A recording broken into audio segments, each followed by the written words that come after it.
Hello दोस्तों, साहित्य अध्ययन यूट्यूब चैनल पर आप सभी का स्वागत है। तो आज हम पढ़ेंगे प्रेमचंद के महत्वपूर्ण उपन्यासों के बारे में। तो आइए बिना समय गवाए बढ़ चलते हैं। तो प्रेमचंद का पहला उपन्यास है देवस्थान रहस्य, जो कि 1905 ईस्वी में प्रकाशित किया जाता है। और इसकी विषय वस्तु क्या है? धार्मिक स्थानों में व्याप्त भ्रष्टाचार और पाखंड का चित्रण। इनका दूसरा उपन्यास है प्रेमा, जो कि 1907 ईस्वी में प्रकाशित किया गया। इसकी विषय वस्तु है विधवा विवाह की समस्या का चित्रण तथा आर्य समाजी उत्साह के साथ विधवा विवाह का समर्थन। तीसरा उपन्यास है सेवा सदन, जो कि 1918 ईस्वी में प्रकाशित किया जाता है। इसके अंतर्गत क्या विषय वस्तु रखी गई है? इसमें है वैश्यावृत्ति की समस्या पर गंभीर विचार करते हुए उसके सामाजिक पक्ष की ओर अधिक ध्यान दिया गया है। वरदान 1921 ईस्वी में प्रकाशित हुआ। इसकी विषय वस्तु है प्रेम एवं विवाह की समस्या का चित्रण। प्रेमाश्रम 1922 में प्रकाशित किया गया। इसकी विषय वस्तु है ब्रिटिश शासन के अंतर्गत जमींदारों और किसानों के संबंधों का चित्रण। रंगभूमि 1925 ईस्वी में प्रकाशित किया गया। इसकी विषय वस्तु है नव विकसित पूंजीवाद और भारतीय परंपरा के द्वंद्व को व्यापक फलक पर चित्रित किया गया है। सामंतवाद, औद्योगिक पूंजीवाद, राजनीतिक एवं बौद्धिक वर्ग, प्रशासन तंत्र और उत्पीड़ित जनता का चित्रण हुआ है। कायाकल्प 1926 ईस्वी में प्रकाशित है।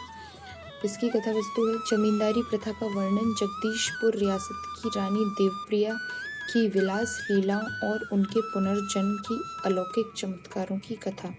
इसके बाद है निर्मला, जो कि 1927 में प्रकाशित है। इसकी विषय वस्तु है दहेज एवं अनमेल विवाह की समस्या की प्रस्तुति। इसके बाद आता है प्रतिज्ञा, जो कि 1929 में प्रकाशित किया गया। इसमें दिया गया है प्रेमा अर्थात दो सखियों का विवाह का परिष्कृत रूप। गबन 1931 ईस्वी। कला की दृष्टि से इसे प्रेमचंद का प्रथम श्रेणी का उपन्यास माना जाता है। इसमें दिखावे और प्रदर्शन की प्रवृत्ति तथा स्त्री की आभूषण प्रियता की त्रासदी का नाटकीय चित्रण हुआ है। इसके बाद आता है कर्मभूमि 1932 ईस्वी में जो प्रकाशित किया गया। इसकी कथा वस्तु में क्या दिया गया है? विषय वस्तु में राष्ट्रव्यापी आर्थिक मंदी और महात्मा गांधी के नेतृत्व में चलने वाले स्वाधीनता आंदोलन का अंकन है।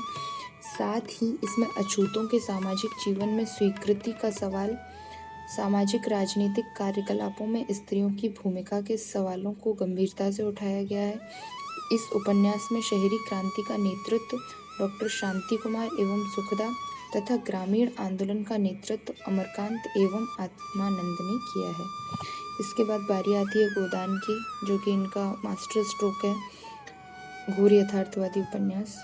गोदान 1936वीं ईस्वी में प्रकाशित होता है और इसमें भारतीय ग्रामीण जीवन की हृदय विदारक परिस्थितियां एवं शहरी जीवन की झलकियां हैं। 7 छोटी एवं बड़ी कथाएं हैं तथा भारतीय किसान जीवन की महागाथा होरी के माध्यम से इसका चित्रण किया गया है।